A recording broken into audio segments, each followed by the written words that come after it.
To our kapihan sa Senado, and this forum is brought to you by PROS. And our guest for today, medyo excited tayo dahil na-miss natin siya for the past 3 years. First kapihan niya mula na magbalik sa Senado under 20th Congress. He is now the new Senate President pro tempore, the new Blue Ribbon Committee Chairman, and known for closely scrutinizing the annual budget. Siya ang tagapagbantay na ating pambansang budget. Let us all welcome Senate President pro tempore Panfilo Ping Lacson. Hi sir, good morning. Good morning Sally, morning Mare, morning sa inyo lahat. Good to be back and see old and new faces. Marami ng bago sir. Marami ring medyo old. Ayan sir, yung mga old nandun. Sir, do you have any opening statement o simula na ho ng Wala Q&A? na, Okay. Sir, as the new chairman of the Senate Blue Ribbon Committee, how will you start or continue the investigation on the anomalous flood control projects? At ano na po yung mga preparations ninyo? Where the old chairperson left off, doon kami magsisimula. No? Pero sa ngayon, humingi ako ng extension na 2 araw. Kasi nga, napansin ng mga staff na walang markings yung mga ebidensya. Eh sayang naman kasi ang direction ko kasi sa amin in aid of legislation. Pero beyond that, gusto ko kung ano yung makakalap na ebidensya, agad-agad ipadala doon sa independent commission no, na yet to be constituted. And katunayan, kagabi, nag-uusap kami ni Mayor Magalong kasi virtually, kasama na siya doon sa commission in whatever capacity. At ni Secretary Vince Dizon, no, I gave them, and also with to the Ombudsman, kasi nandito siya kahapon, yung acting Ombudsman na Vargas, dahil siyempre legislation, may mga concerns siya pinapalo up. So nung nabanggit ko sa kanya, binigyan namin siya ng USB. Yung lahat ng contents noong mga pieces of evidence, documentary and whatever na nabanggit ko sa aking 2 privilege speeches. Dahil alam nyo, bisita ko rin nung nakarang araw, nung isang araw pa, yung Anti-Money Laundering Council. Kasi meron din silang pinupurso na legislation. Napag-alaman ko, hindi sila pwede mag-freeze ng accounts unless merong formal complaint na na-file. So, knowing that and upon learning that, sinabihan ko si Secretary Vince Dizon na kung pwedeng madaliin yung pagpapile ng complaint at the very least complaint, not necessarily information na ipapile sa korte, kundi complaint lang. Para yung AMLAC can proceed na mag-freeze na kagad ng mga accounts ng mga individuals concerned. So do you think may enough na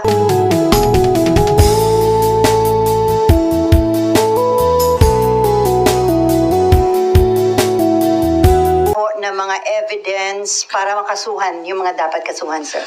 Yung nakalap naming evidence, open and shut cases, and I enumerated, di ba, nung Tuesday, yung mga pwedeng kasong isampa laban sa kanila. Yeah, malversation, true falsification, and mind you, pag yun ang i-file, ang threshold noon is 8.8 million. Pagka more than 8.8 million pesos, no bail yun. Kasi reclusion perpetua, 20 years and 1 day to 40 years ang hatol. So yun ang pwedeng i-file kagad sa DOJ. And yung 6713 at saka 3019, yung anti-graft or yung code of conduct, pati anti-graft, pwedeng isampa sa ombudsman. And as we speak, si Secretary Vince Dizon, mabilis. Kasi kagabi lang kami nagkausap, kahapon actually. Dahil sabi ko, pakuha mo na rito yung mga kailangan yung dokumento na para makapag-file ng complaint. Ano lang to, cover letter lang ang kailangan nito kasi nakakompile na lahat. At kanina napakabilis ng umaksyon. At sabi ko, agad-agad after ma-receive yung inyong copy ng complaint sa ombudsman o sa DOJ, mag-request na kayo ng pag-freeze ng accounts sa AMLAC. At HDO din, sir? Sa tingin ko, mangyayari yan within the day na, sorry. So sir, considering yung mga na-provide nyo na mga documentary evidence, sino po yung mga una na makakasuhan ni na Secretary Vince Dizon? Yung sa second privilege speech, maliwanag yun. Yung 5 BGC mga boys. signatories, Alcantara, Hernandez, Dumasig, JP de Guzman, JP Mendoza ba yan? Anyway, kumpisa ako kasi may mga aliases pati yung mga San Diego, pati yung mga contractors ang na-identify yung SIMS at saka yung IM, tsaka Wawaw. No? Sa first privilege speech, ganun din. May mga na-identify doon. And hindi naman ito yung parang hearsay, kundi mahilig kasi ako sa resibo Kapag gumalaw kami ng mga staff, sinisigurado namin na may kasamang resibo at pwede magamit sa pagpapile ng kaso. Hindi lamang sa pagpapile ng kaso, pwede magamit all the way sa prosecution hanggang sa conviction. So yun sir, makakasuhan na, yun yung may pinakamabibigat na kasalanan na meron ng hawak na mabigat na ebidensya laban sa kanila. Correct, yung malinaw na malinaw. Yung pagpasok lang sa kasino, meron na yun, yung PD 1869, di ba, as amended. At yun, pwedeng itawid doon sa RA 6713.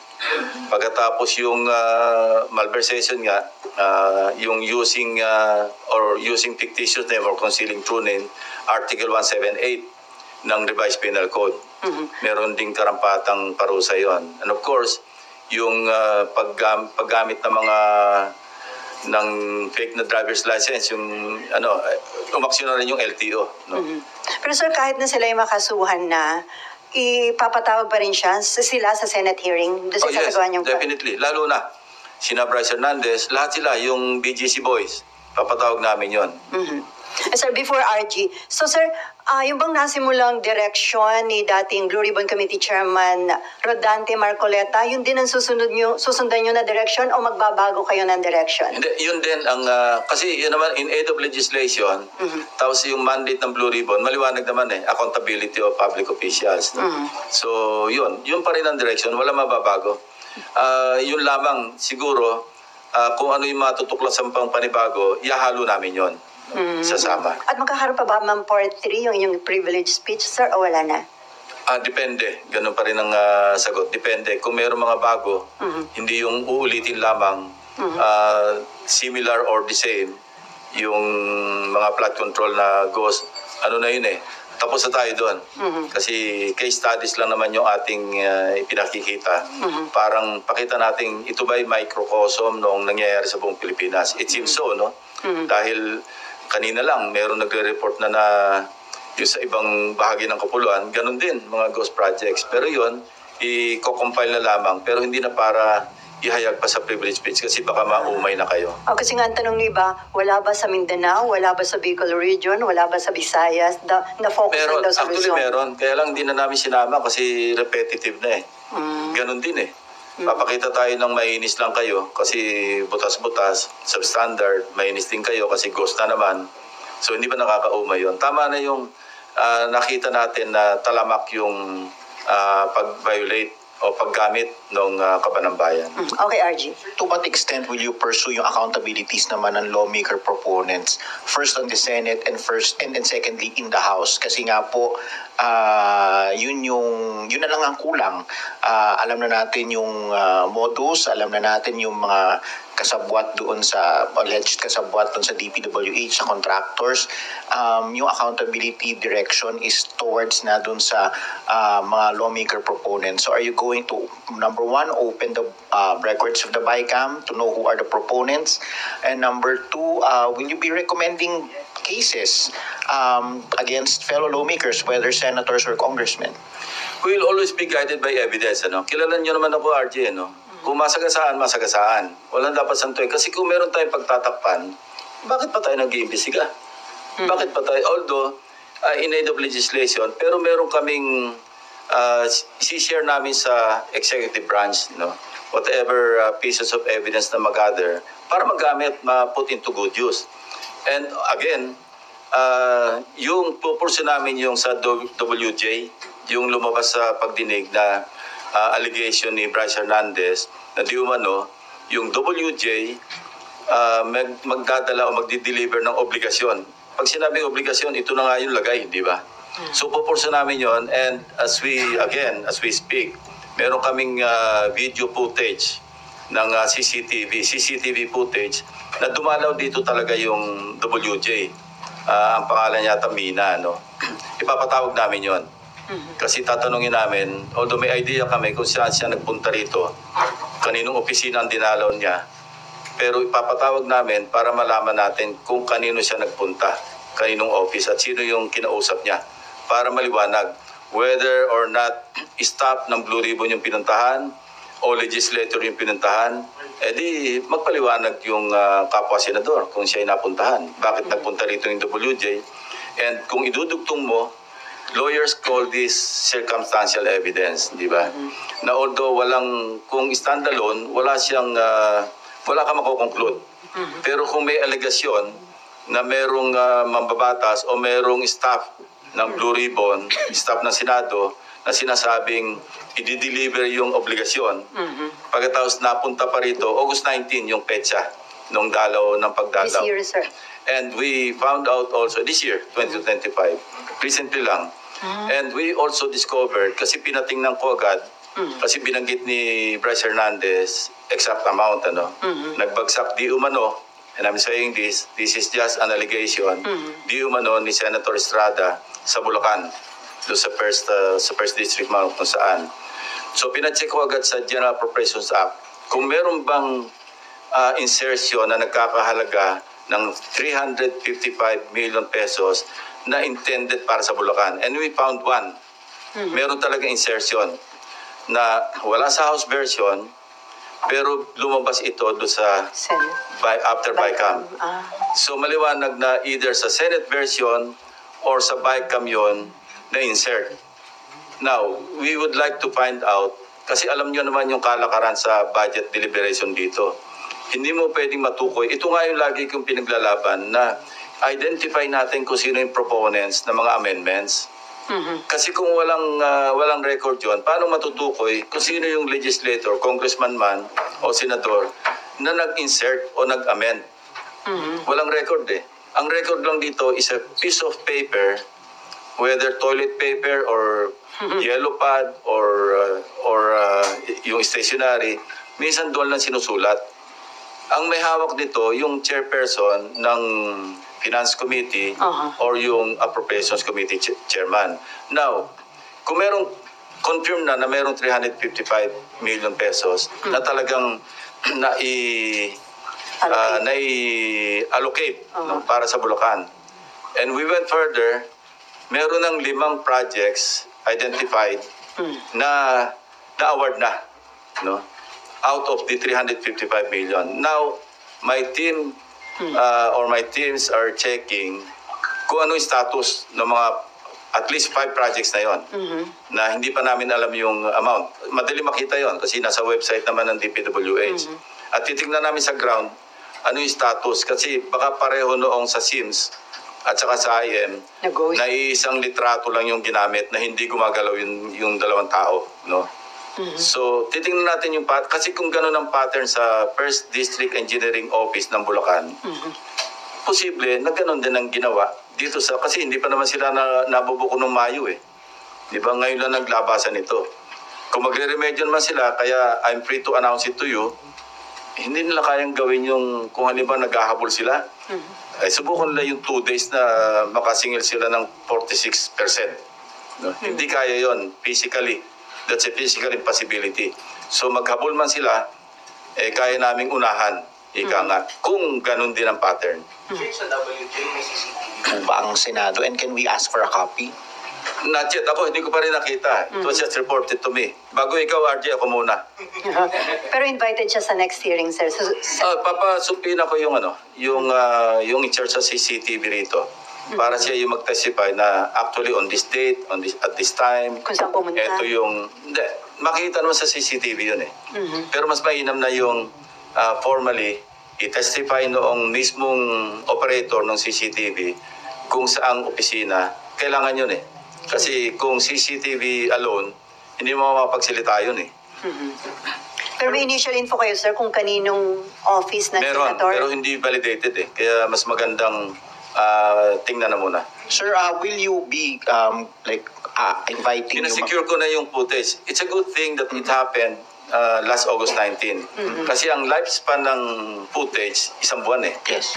Kung inabot tayo halimbawa September 20 ngayon, Wala hindi na na. natin burado na yon. Sir, ipapatawag nyo rin po ba yung past chairman ng APRO or ng Finance? Interparliamentary courtesy. No? But yung Finance at least? Kasi Papag-usapan natin si Senator Grace po para ma-identify kung saan or kung sino yung nag-insert ng 355 billion na yun. Kasi establish na natin na either sa Senate version or sa bicameral, sa BICAM, lumabas bigla yung, kasi wala sa NEP, wala rin sa GAP o sa House GAP. Ano? So, ganon. Okay, in your privilege speeches po kasi you also referred to cases in past budgets that were covered by past leaderships by SP Soto in his first SP and SP Subiri. Papatawag nyo rin po ba yung finance share nung Tignan panahon muna natin kung ano yung mag-uugnay bago tayo magpatawag. Kasi papatawag tayo para tayo namamana sa buwan. Which hand ang tawag doon? RG, kailangan na maghanap po na tayo ng ebidensya na maliwanag para may basihan tayo para magpatawag. Hindi lamang yung ebidensya, kundi yung klarong ebidensya. Ang tawag ko nga doon, resibo. Hindi ako nagre-rely doon sa mga sabi ni barangay chairman, sabi nitong si ganito. Hindi po pwede yun eh. Kasi maski sino pwede magturo eh. Before Nympha and Daniel, sir, tama ba na ang maging coverage lang ng investigation tungkol sa anomalous flood control project ay from 2022 to 2025? Hindi. Dapat kasi ang halimbawa yung pagpunta sa casino nitong BGC Boys, nag-start sila 2015 eh. Ganun. So matagal na nangyayari ito, ano? Pagkatapos yung nasundan namin yung, at lalabas ito siguro pagka halimbawang may legal na pamamaraan na yung Anti-Money Laundering Council maglabas ng resulta ng kanilang pag-freeze ng accounts. Kung hindi ko sigurado kung confidential ito, kung classified material yun o hindi. Makikita naman natin doon yung takbo kung saan pinakamaraming transaksyon, halimbawa Diskaya, couple, ano? Kasi as far as I know, meron silang mag-asawa na separate bank accounts. Kung anong period lumobo yun, ibig sabihin, doon sila na mayagpag. No? And makikita natin yon sa susunod na kabanata.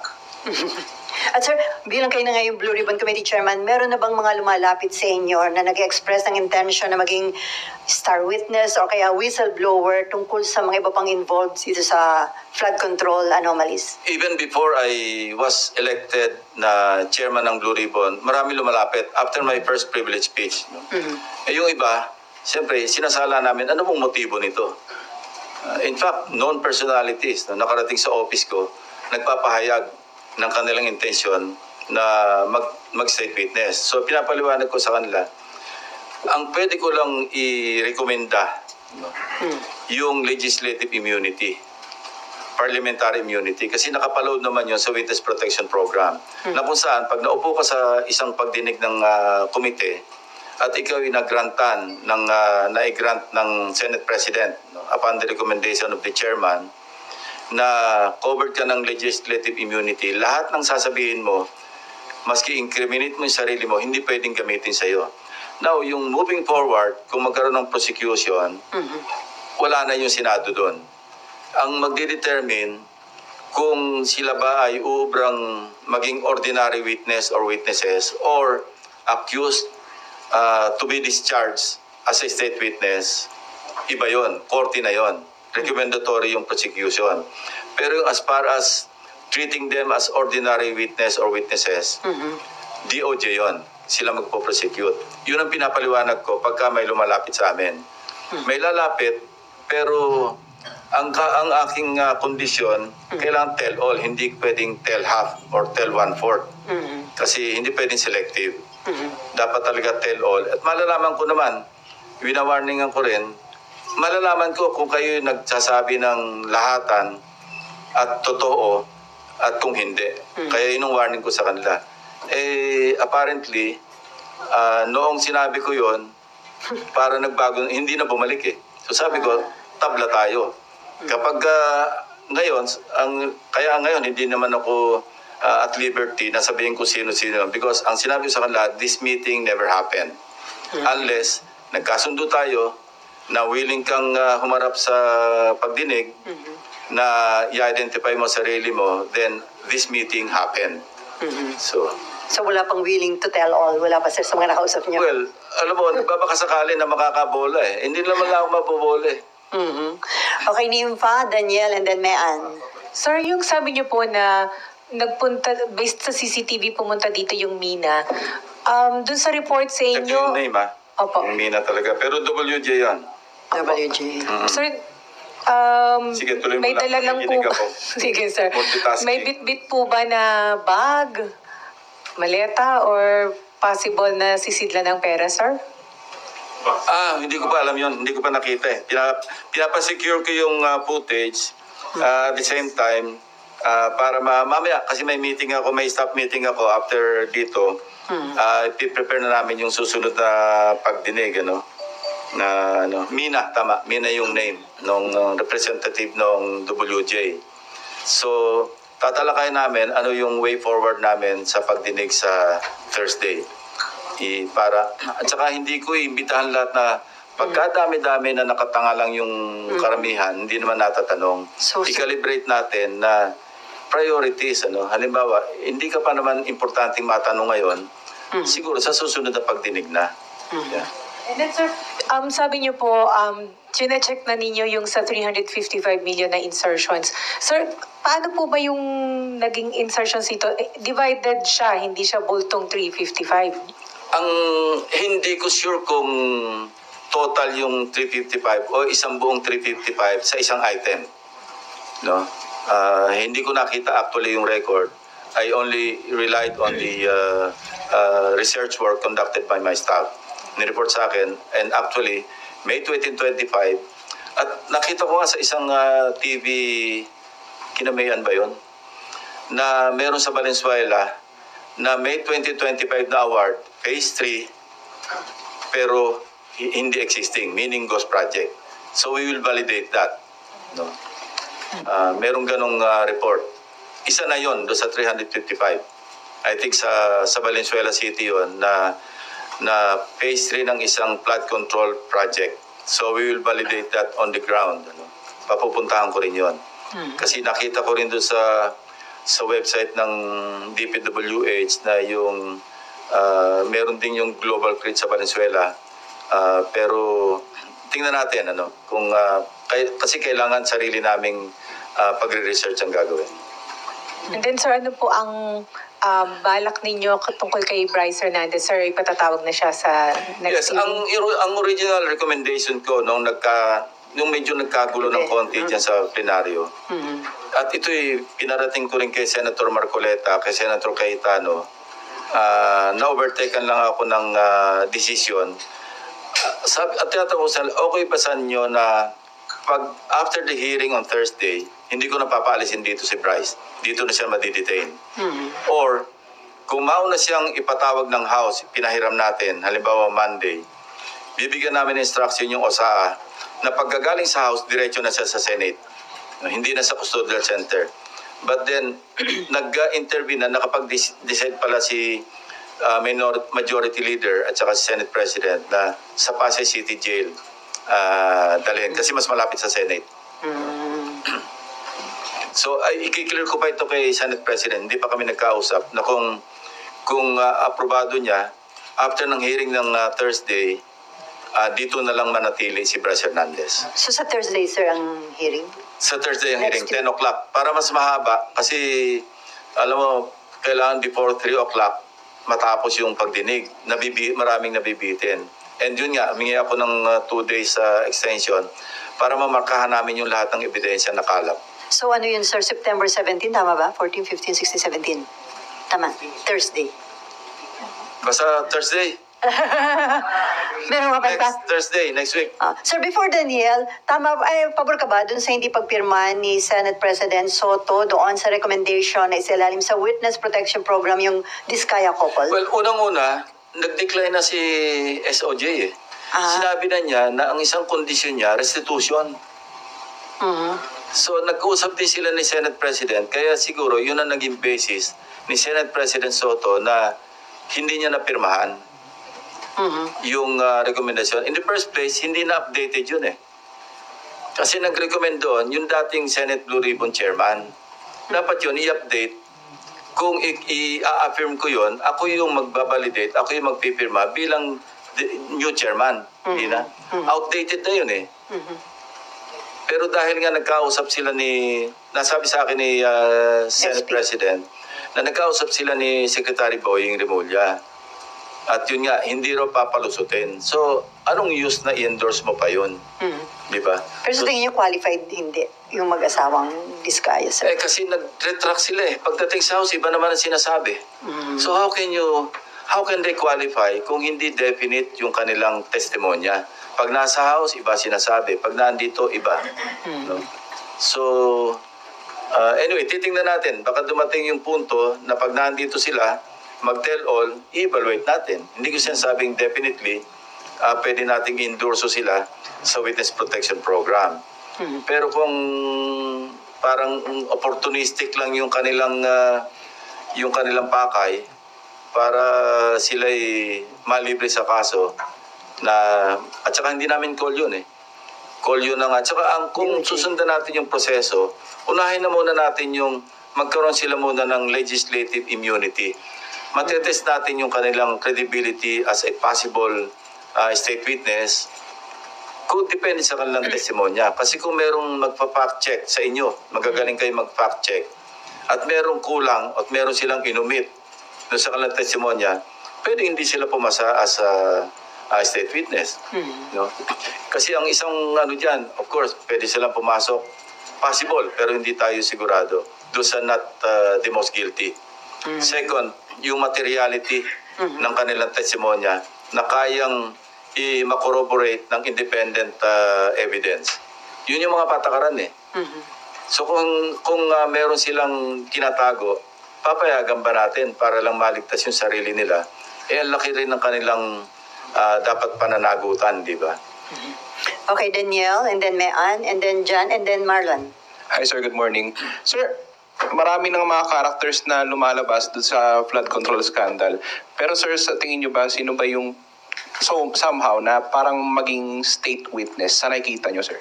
Sa ngayon wala pa kasi ngayon pa lang ako mag-hearing. Kasi ako, hindi lang yung record, gusto ko makita yung demeanor ng tao. Alam mo, hindi man ako West, pero ganyan yung mga judges eh. Kaya importante yung physical presence. Minsan nga, di ba, pag Zoom lang, hindi mo pa makita kung ano talaga yung kanyang demeanor eh. Mas importante yung kaharap mo, tinatanong mo, more or less mag-gauge mo kung binobola ka o hindi ba? So I cannot at this point in time conclude or even make a judgment kung uubra ba silang state witness. Sir, isang question na lang. Sir, lumabas na doon sa expose nyo yung MBB. Ipapatawag nyo rin po ba si dating Secretary Bonoan? Tsaka nakikita nyo ba talaga yung involvement niya doon sa flood control scandal? Una, gusto ko i-correct yung si Mark. Saan ba si Mark? Wala rito. Mark Medyo Ayabian. nagulo yung report niya. Medyo mali yung understanding. Walang direct on record Hindi ko sinasabing definite ito.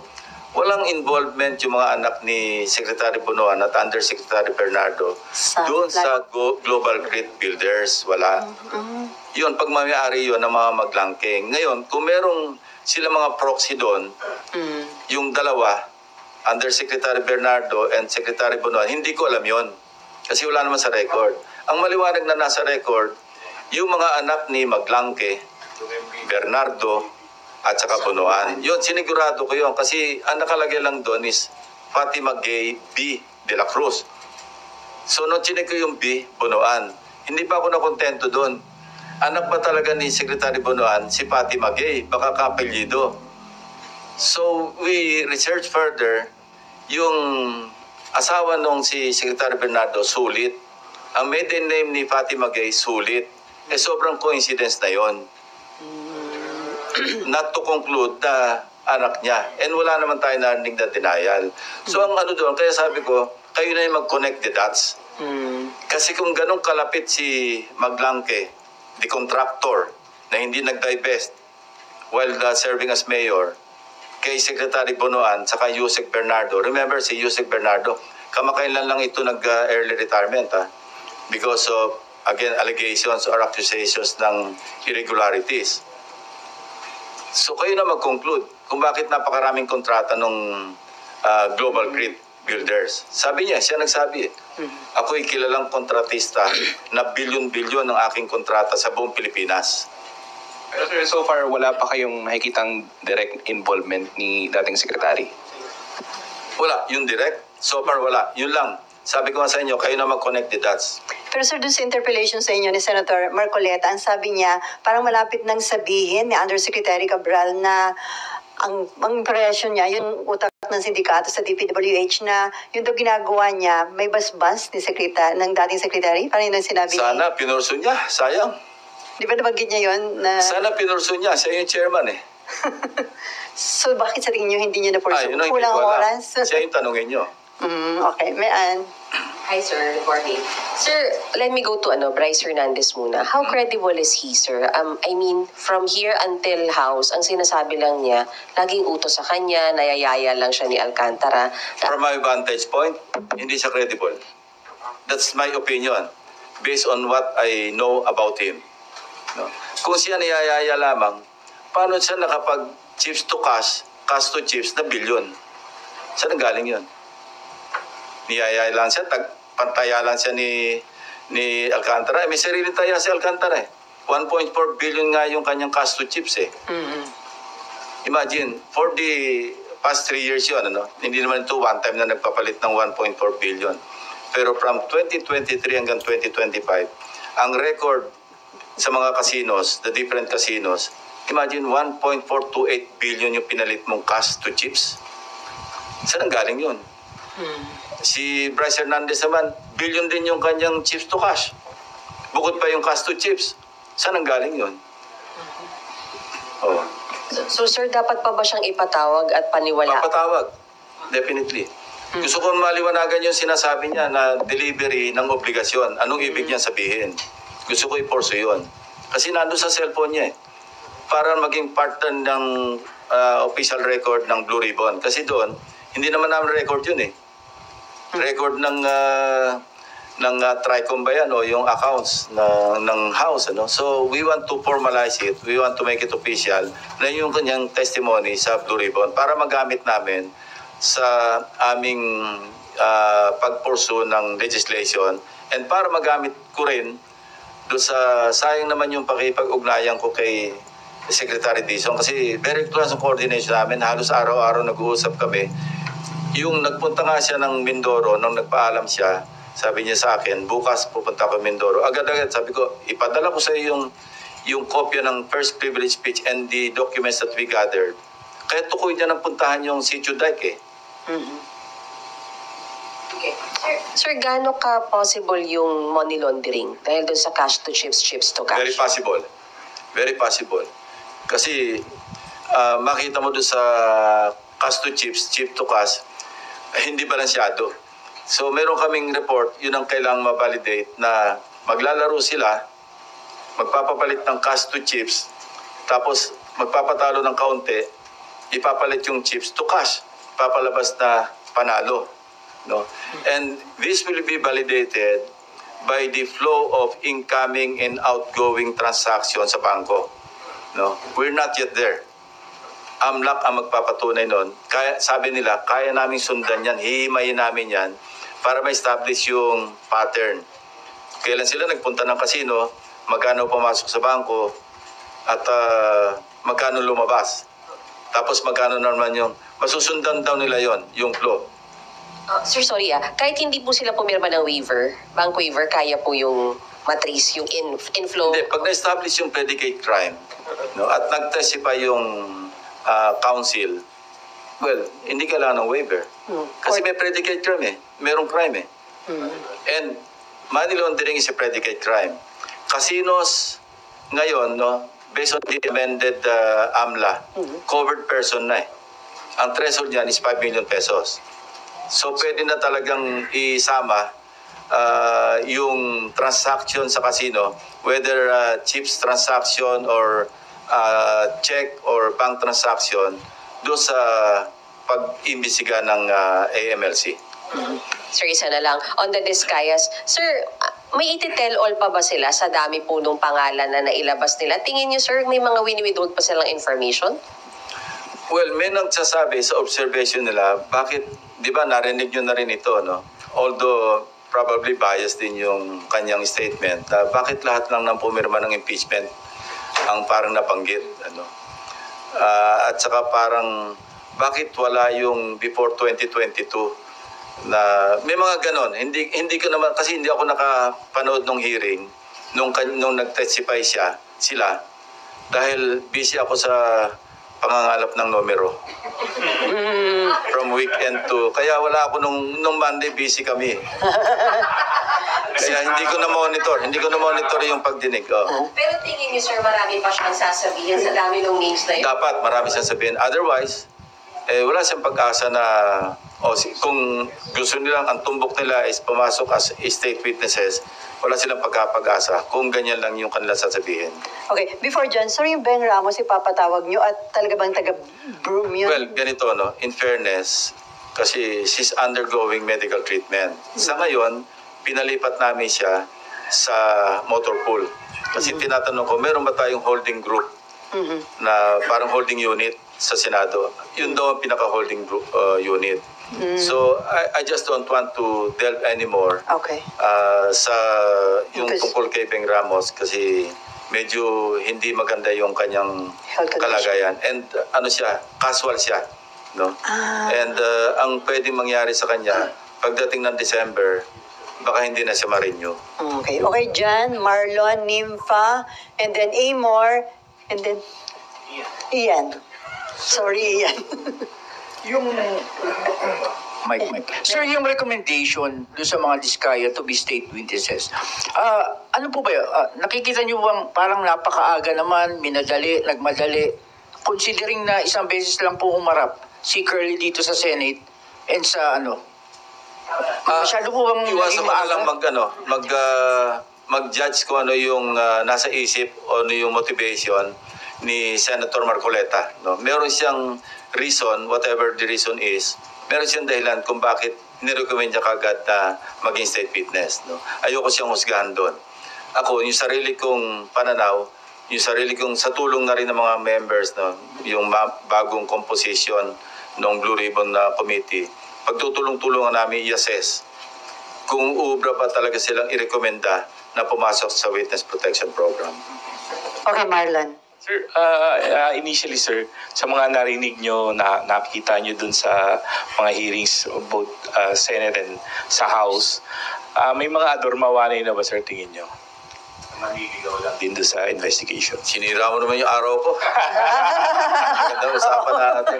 Ewan ko, hindi ko alam. Wala pa kasi pagdinig eh. Sir, and then yung pagkakasangkot po ng dalawang kasamahan ninyo dun sa issue ng flood control scandal, how will that affect the credibility of the Blue Ribbon hearings going forward? Credibility?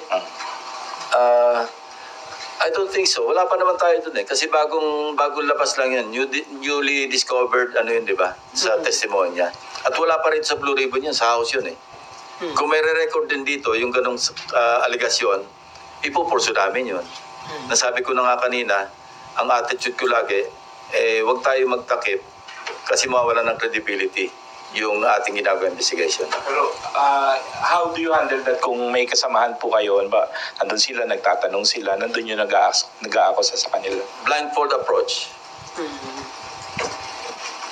If you know what I mean. Okay, before Nympha, sir, marami nagsasabi, di ba, nagkaroon na tayo ng pork barrel scam, tas andito na naman, may panibago na naman tayong ganitong controversy at mas malaki pa po yung amount involved. May mali po ba? Well, Bakit nothing nauulit? can mollify, nothing can appease our people, especially this time. Kasi parang cycle, vicious cycle eh. After so many years, eto na naman. At sabi nga ni Secretary Dizon, this is even worse than the Napolis issue. Galit na yung ating mga kababayan. At nai-inspire pa sila noong nangyayari sa ibang bansa. Huwag naman sana tayo umabot na mag-escalate sa ganung punto. Hindi maganda para sa bayan natin yun. So dapat gawin ng pamahalaan ng gobyerno ang lahat na magagawa para talagang walang cover-up parang lahat kung saan tayo makarating, logical conclusion. And I believe in the, in the sincerity, in the political will ng Presidente, unless proven otherwise. Kasi sa nakikita ko, sa naririnig ko, especially from Secretary Dizon and other government officials who are in the know, yung mga malapit sa Pangulo, maski kay Senate President Tito Soto, na gusto talaga niya raw walang katapusan. Yun ang binitiwan niyang term. Galit na rin, maski sinong tamaan. Yan din ang kanyang attitude. And I'm happy na sana hindi magbago yung ganong, masustain yung ganong determinasyon, yung ganong sinseridad. Otherwise, wala nang maniniwala sa pamahalaan. Yun ang nakakatakot. Okay, Nympha, and then Amor, and then Ian, and then back to Archie. Sir, si Yusek Cabral, will you pursue Papatawag. yung naging... Ko-confront ko siya doon sa kanyang Viber message. Kasi maliwanag, even kay Secretary Dizon, kasi ang una kong pinagpadalhan nung screenshot na yon, Secretary Dizon bago ko ilabas sa... kasi pinagpaalam ko pa kay Senate President yun Pwede bang, with your permission, pwede ko bang gawing slide ito? Sabi niya, totoo naman So, yun. Although hindi directly sa kanya pinadala, sa kanya staff. Now, sabi ko nga, di ba, res ipsa loquitur, sabi ng mga lawyers, the thing speaks for itself. Ayan yung message, kayo na maghusga. Sabi ko nga, mukhang template, mukhang pro forma yung body. Marami pinadalan. Parang yun na yun. Nag-iiba lang yung kung sino yung addressee na pinadalan. Yeah. Sir, kasi dun sa mga pag-uusap nyo ni Secretary Dizon, ano pong, parang anong direction niya for... Ang comment niya lang, loko to Kasi tinanggi sa kanya. Sinabi niya nga na harap-harapan, dininay sa kanya. To his face. Magkaharap sila Tapos pinadalo ko sa kanya, isa lang ang comment niya. Loko to, sabi niya. Ewan ko kung nung susunod na aksyon doon sa loko to. Wala pang suspense. Ewan ko. Ang dami niya naasikaso. Kaya hindi rin natin masisi yung mama na baka may nakakaligtaan. Pero maalala niya sigurado. And sir, hindi ba to parang... Remember, pinag-sign niya ng lahat ng courtesy resignation. Ang sabi niya, 100% from undersecretary down. Ang kanyang handicap, hanggang ngayon, wala pang appointment yung mga bit-bit niya doon. And I know na yung may mga dala siya doon na matitino. Kasi yung isa doon, naging tao ko sa PNP. Yung dating OTS, si General Bistar. I know him na talagang, all the way yan, and I can vouch for his integrity. Unless proven otherwise when he's already in the DPWH. But yung kanyang career, nasundan ko yon hanggang sa mag-general siya, talagang iba yung niya. Para si Mayor Magalong yan. Sir, hindi ba pwedeng parang mag-branch out tong issue na to DBM kasi insertions ng budget yung... Tatanungin ko rin si Secretary Mena. Kung, kasi sila yung nagre-release ng pondo sa ahensya, di ba? Para lang maging formal, maging on record na yung 355 or part of it, na-release niya. Kasi part ng yun I think part ng 4 issuance of SARO. Ang huli naming tingin, parang part yun ng 142 billion na na-insert ng Senate doon sa BICAM. So, hindi ito validated for further validation. Initial examination would suggest that na yung 355 billion, part yun ng 142 billion na Senate insertion sa BICAM. Okay. Anyway, before Amor, sir, do you receive the same information na yung the office ni Cabral madalas may mga bisitang politiko? Wala akong ganong information kasi hindi ako nakakadalaw sa office niya. Amor. Hello po, Sen. Dito po. Sorry, ang liit ko. Tumayo ka na kaya? Kaya dapat... Uy, grabe naman, sir.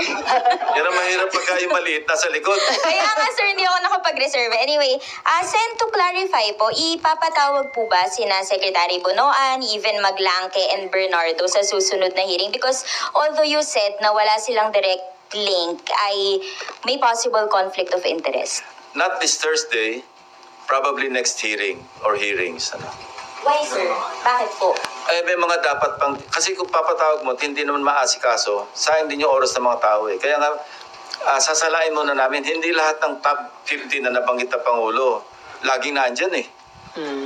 No, hindi naman lahat ng kailangan sa DBM, kailangan present sila dyan. So, i-calibrate natin para maayos lang yung salansan ng tanungan, pati yung salansan ng mga resource persons. Sir, balikan ko lang po yung yung sinabi niyo po na na-confirm po ninyo yung 355 million pesos na budget insertions. Does Yeah. that mean kahit papano ay credible yung information na inilabas ni Bryce Hernandez? That would add to the credibility. Kasi exact yung amount. Nung chinek namin, indeed, meron talagang 355 billion na wala sa House version, wala sa NEP. So either sa Senate version or sa BICAM. Yun So, na insert. Ang next na lang po na ipursue talaga ay sino yung sino yung proponent nun? Yun ang bigger challenge because walang record. Walang record kung sino yung... Kaya nga lagi kong, di ba, doon sa interpellation ko doon sa Senate Concurrent Resolution, kulang yung transparency. Kailangan malaman natin sino ba yung naka-record din, sino yung individual proponents noong mga insertions, noong mga amendments. Nang sa ganon, tukoy natin pagka may nangyaring problema doon sa proyekto, alam natin kung sino nag-insert, lalo na kung ghost. Kung ikaw ang nag-insert dyan, ikaw ang proponent ng amendment, dapat binantayan mo yan. Dahil meron kang shared responsibility para malaman na yung inamend mo, tuloy-tuloy, maayos yung implementation. Although wala kaming participation sa implementation, pero meron kaming oversight function, yung Senado, yung Kongreso. Sorry sir, last na po on my end. Sir, kung walang record, ibig sabihin possible for the proponent to just get away with it? Possible. Wala kang record eh. Kaya nga moving forward, kailangan maging transparent all the way, every step of the way from the NEP. Yung NEP taken care of. Kasi sinabi na ni Secretary Pangandaman noong DBCC hearing na meron na silang hub, transparency hub, na pero hanggang NEP lang. Kaya sinasuggest ko, isagad na natin hanggang sa, kung pwede hanggang implementation, na merong participation, at least sa monitoring, yung public. Diba? Sabi niya meron yon, and the public can even upload photos. Kung sa tingin nila, hindi na updated yung photo na in-upload ng agency na nag-implement, pwede yung public mag-participate kasi open to the public na i-upload nila yung photo para ma-update yung mga status ng mga proyekto. So sa 2026 budget, gagawin niyo, sir, para clear na kung sino yung proponent? Kaya nga, pinapa-approve ko nga, kasi ang timeline nila is 3 years. Ang sabi ko, baka pwedeng isian para sa 2026 or 2027, open na lahat. Wala nang room for ghost projects, wala nang room for substandard kasi nababantay ng public. Ginawa namin yun sa Yolanda eh. Meron kaming yung naggawa kami, ginasusan ito ng UNDP at saka ng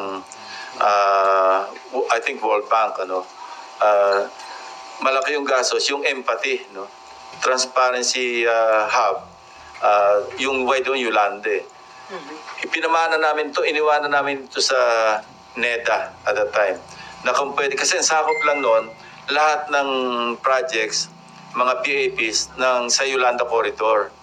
Nung binaba namin yung sa NEDA, gamitin nyo ito para buong Pilipinas, lahat ng infrastructure projects, livelihood, mahagip nyo, ito na yung hub, ito na yung lahat ng datos pwede nyo ipasok dyan. Unfortunately, mukhang hindi na-sustain. Ewan ko kung nasaan na yun ngayon. Sayang yung perang ginastos ng United Nations Development Program and other mga international agencies. JICA yata nag-contribute din doon. Walang gastos ang gobyerno nga ron eh. Naiputap namin eh. Hindi naman ginamit, sayang. Okay, Ian, and then Raymond.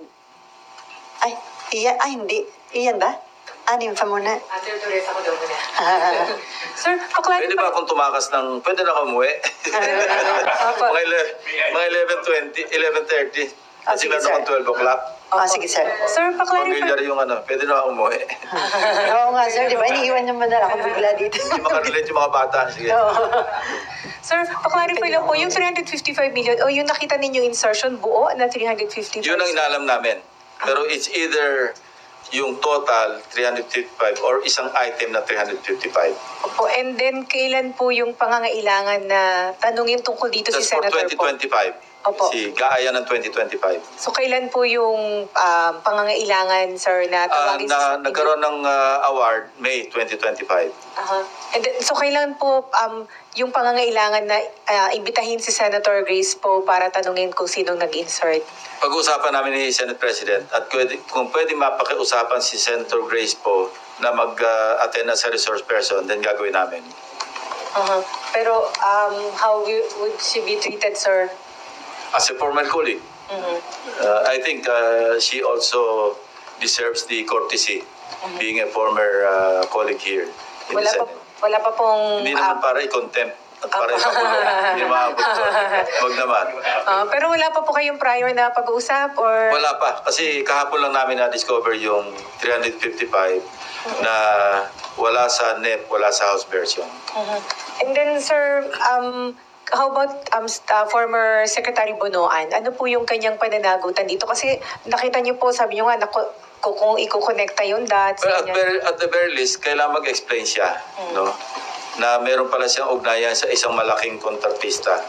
No? Bakit nagkamala napakaraming kontrata at sa Bulacan pa lamang, flood control pa lamang, 2.195 billion na.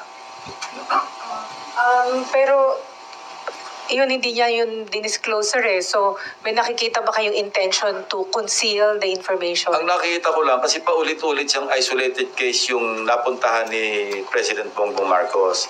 Alam ko namang hindi isolated case yun. Di ba sabi ko nga, isolated case here, isolated case there, isolated cases everywhere. Ang hinihintay kong isolated case, yung tama yung pagka-implementa. Naghahanap ako nun. Plano ko mag-offer ng 1-month pension eh. Kung sino makapagpakita sa akin ng perfectly executed na flood control project anywhere in the Philippines. Kung meron, pag-iisipan ko hindi ko sigurado kasi sayang din yun eh. 190,000 din yun eh. Pero willing akong isakripisyo yung isang buwan para makontento lang yung aking mata na meron palang perfectly executed flood control project na somewhere. Lying somewhere, Sa ngayon, wala akong makita. Parang kaya yung isolated case, hindi yung isolated case. Kung meron man, baka isolated case yung maganda yung pagkagawa, yung perfect yung pagkagawa. Baka may mahanap kayo. Pagka media makakita, sige, automatic, bibigay ko na 190. Sir, baka may magkabol na gumawa ng... Kailangan originally sa inyo, hindi yung tinuro lang sa inyo. Sir, kaya sir, natanong ko. On record. Opo, sir, kasi kaya Hindi, qualify ko, ulitin ko. Kailangan kayo mismo nakakita, hindi yung ibang tao. Mag-absent kami bukas, sir. Naghahanap na pala. Sir, kasi nung nakaraang hearing, in-excuse lang siya on the reason na nag-resign na siya. Pinalis lang siya, walang tanong sa kanya. Yeah. So, he still remains as a resource person. So, parang ino-notify lang siya na kung pwede bumalik siya.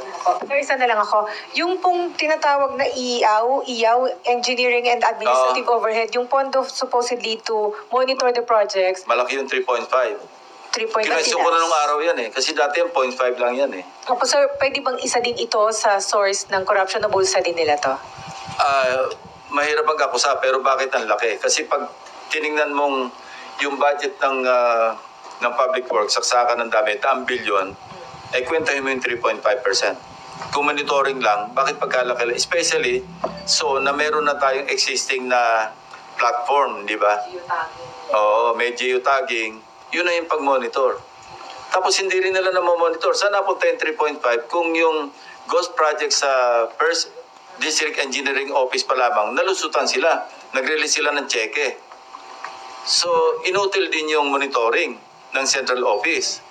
Di ba? Kasi may monitoring na sarili yung mga District Engineering Offices. Meron silang inspection team eh. Pero kung kakutsaba yung inspection team, kasi sindikato na nga eh. Alcantara, Bryce Hernandez, Dumasig, Mendoza, Erdrick San Diego, isang team eh.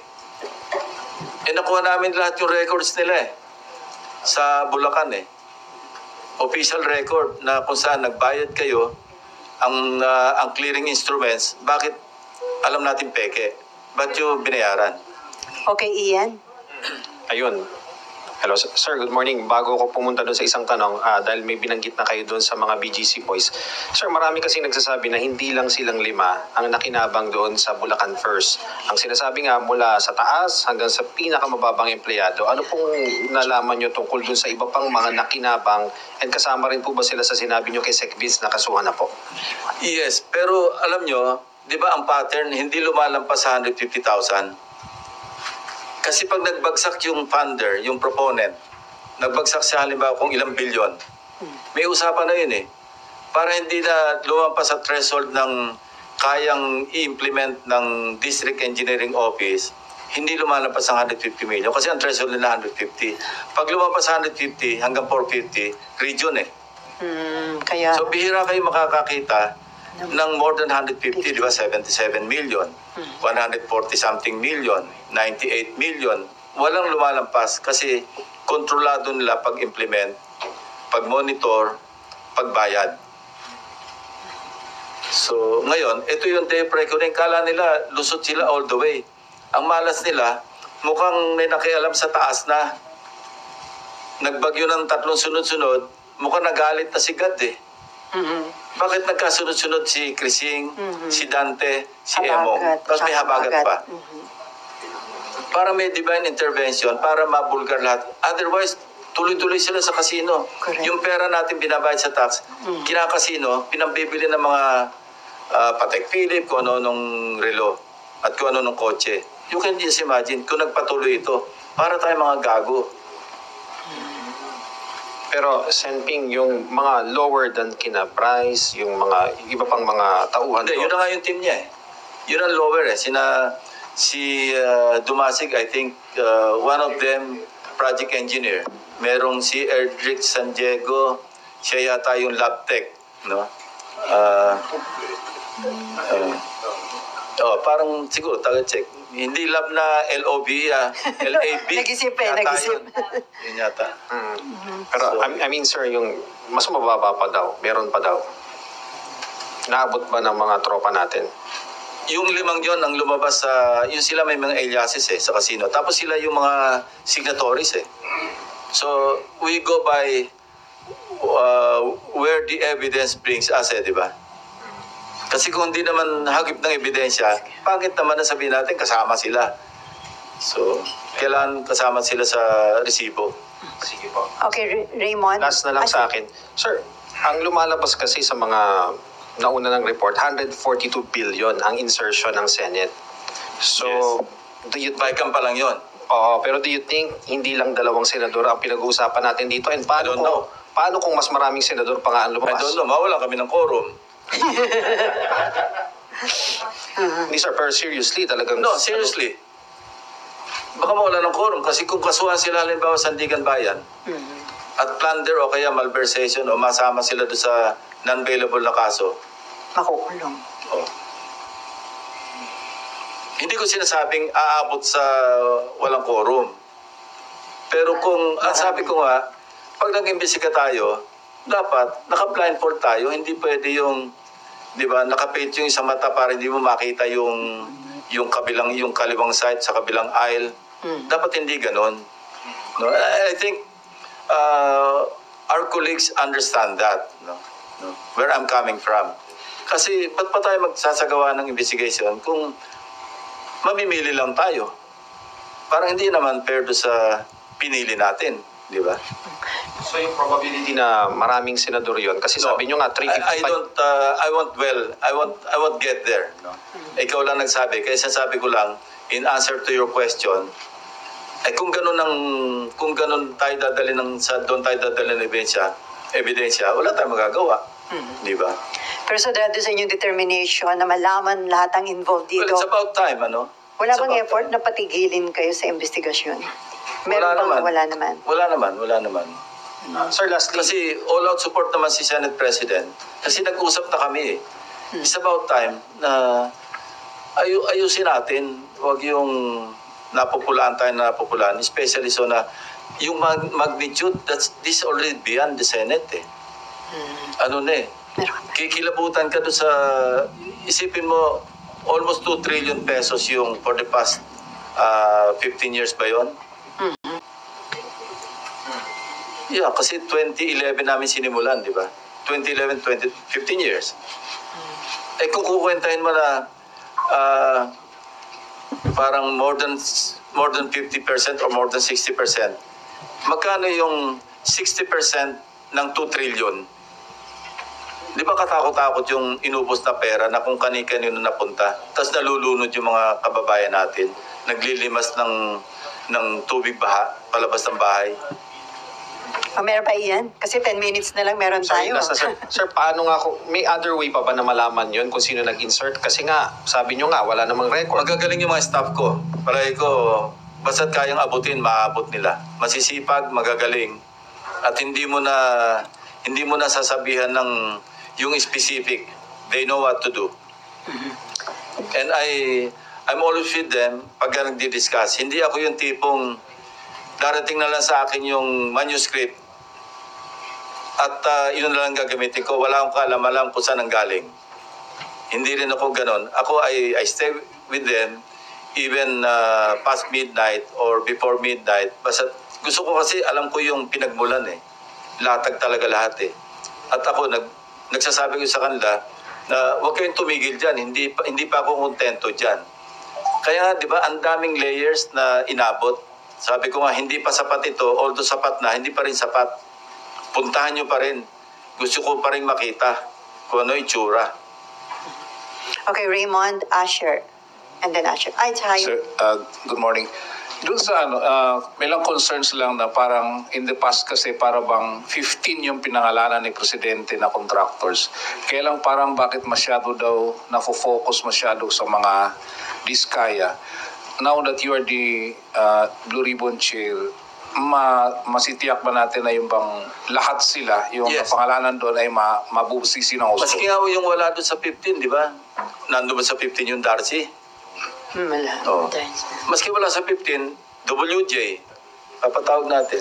No, rest assured na hindi lamang ang focus. Kasi sila yung, ewan ko bakit sa kanila na-focus eh. Hindi ko rin maintindihan eh. Hanggang sa napunta pa nga gagawing state witness. Hindi ko alam. Sir, additionally, doon sa issue ng, kasi ang pinag-uusapan natin is 22 to 25. What about kung may mga lumabas mag-backtrack?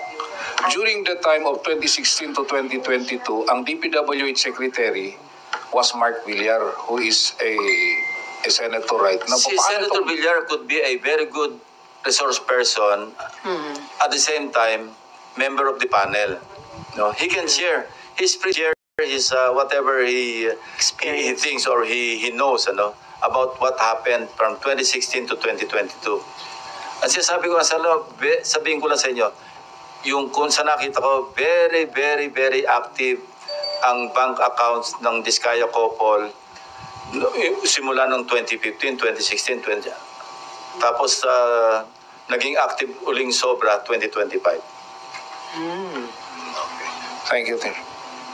Okay.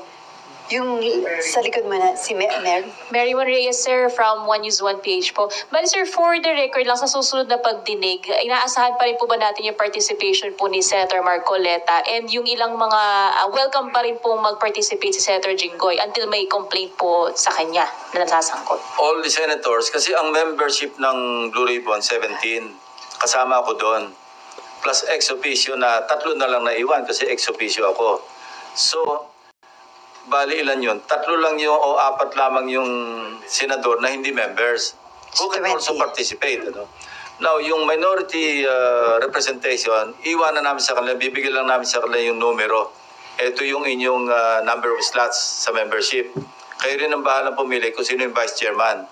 Sa ngayon, ang vice chairman sa majority, si Senator Erwin Tulfo. Because he requested me to be the vice chairman.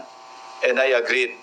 So, hihingi rin kami ng isang vice chairman from the minority group. Kung sino man yun, hindi ko alam.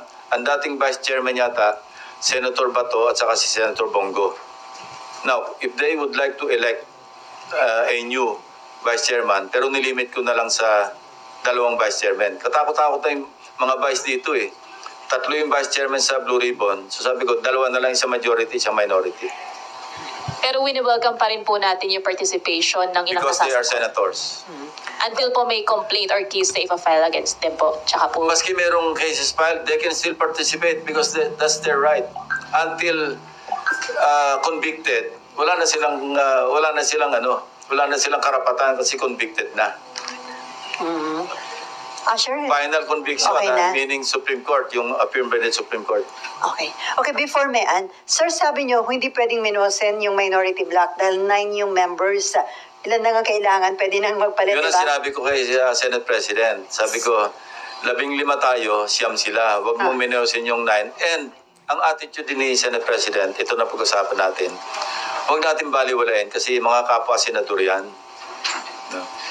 Tratuhin natin sila. Ikaw, kasi you are the Senate President of the entire Senate, of all the 23 other senators. Dapat yan, and he agreed, ganyan naman talaga yung attitude niya, no? Na hindi po pwedeng Senate President ka lang na majority. Pero ito pa yung isang, with a warning, manipis yung 15 against 9. Baka bukas makalawa, ikaw naman yung kinuko. No?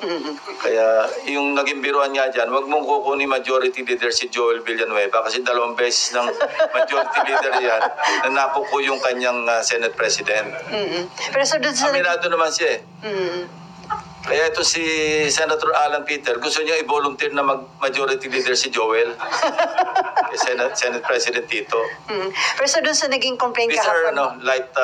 light moments lang ito. Pero doon sa naging complaint ng minority, doon sa naging decision tungkol kay Bryce, sa tingin nyo, doon napakita rin yung mahusay na leadership ni Tito Soto na ang naging ending, pinalipat sa Pasay City Jail. Yes, parang sabihin natin Solomonic, pero temporary yun eh.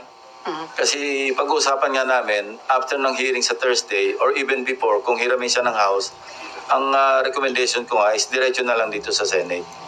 Mas mainam na rin dito, at least wala na tayong gastos sa gasolina pag may hearing, may escort pa.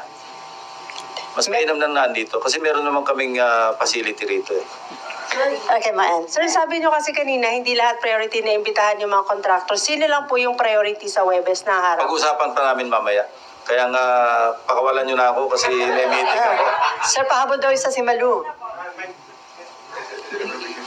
Sir, kasi sabi niya na mayagpag yung mga diskaya 2016 to 2022. Sir, senador po kayo nun, hindi niyo po natunog at that time? Hindi namin kilala si Diskaya noon. Ngayon nga lang nagsulputan eh. Okay. Kasi yung contractor hindi pa naman lumalabas kung sino-sino, Sir, diba? pero yung pagsisingit sa budget? Marami na ako na-check doon eh. Siguro nabawasan lang. Marami ako na-kaltas doon, year in, year out. Okay. Sa budget ng DPWH. Marlon, may pahabol? Sir, sa dami niyo pong inimbestigahan na anomalya sa gobyerno, irregularities, paano niyo po irarank tong flood control scandal na to? One of the most challenging ito actually kasi complex at saka masyadong widespread. Kaya hindi mo alam kung sa katutungo kasi nakakahilo kung ano yung unahin mo at saka basta medyo complex. Maski nga si Secretary Dizon overwhelmed siya eh. Sabi ko, sama niya sa priority niya yung barbershop. Kasi mukhang hindi na nagpapagupit yung mama. Is it also the worst that you've seen so far? I think so, yes. Even worse than yung Napoles na yun din ang observation ni Secretary Dizon sa kanyang visa experience. Sir, panghuli na lang, sir. Ngayon kayo na ni Senate President Soto nasa posisyon. Do you think mapapabilis na ho yung completion ng Senate building? Wala si Mabe. Ako na nagtanong in behalf of Yes, we elected Senator Loren na siya yung accounts chairman. At tubili siya, sabi ko, tulungan na lang kita. Kasi ang tradisyon, pagka Senate President pro tempore ka, isa lang yung committee dapat hawakan. So pinag-iisipan pa nga namin na bibitiwan ko yung electoral reforms. Kaya lang, napag-usapan ako ni Senate President, meron siyang bill sa party list. So kayo pa rin? In the meantime, but eventually, I will relinquish yung chairmanship ng electoral reforms dahil nga isa lang dapat. So yung accounts hindi ko na nga mahawakan. Sabi ko lang kay Senator Loren, bigyan lang kita ng staff backup na mga sanay na doon sa Senate building para mapadali. Sabi ko, ikaw rin, alis ka ng 2028, matikman mo man lang na mag-opisina ron. Yun ang challenge sa kanya. Yun ang karot. So may target kailan makalipat doon, sir? Hopefully, kung kakayanin, Kailan, before 2028. Ganun pa rin. Kasi dapat yan ang original timeline yan. Yung third regular session ng 2022, dapat nandun na kami. Doon na magpupukpuk sana si Hindi nga nangyari kasi na COVID. Tapos wala na kami na abala. Ang titingnan din natin yung budget kasi we started with I think 8.9 billion. Ngayon parang lumolobo na siya ng 31. Parang i-check natin mabuti kung bakit parang sobrang ahead of the inflation rate yung taas ng budget. So si Ben Ramos, hindi ba hihinga ng kahit affidavit kung may sakit po siya? Inimbestigahan siya actually ngayon. Meron siyang parang explanation at napag-explain siya ng legal. So namin na niya na she was once wala pa akong update. Pero yun ang huling usap namin ni Secretary General, Secretary Bantog. So kung hindi man siya makapunta, hihingan siya na Pero yun nga parang sabi ko, for humanitarian reasons, sabi ko, medyo dahan-dahan din tayo. Okay. On that note, thank you so much. Sir, wala kaming picture taking. First, ano mo to? Sir, isa lang, group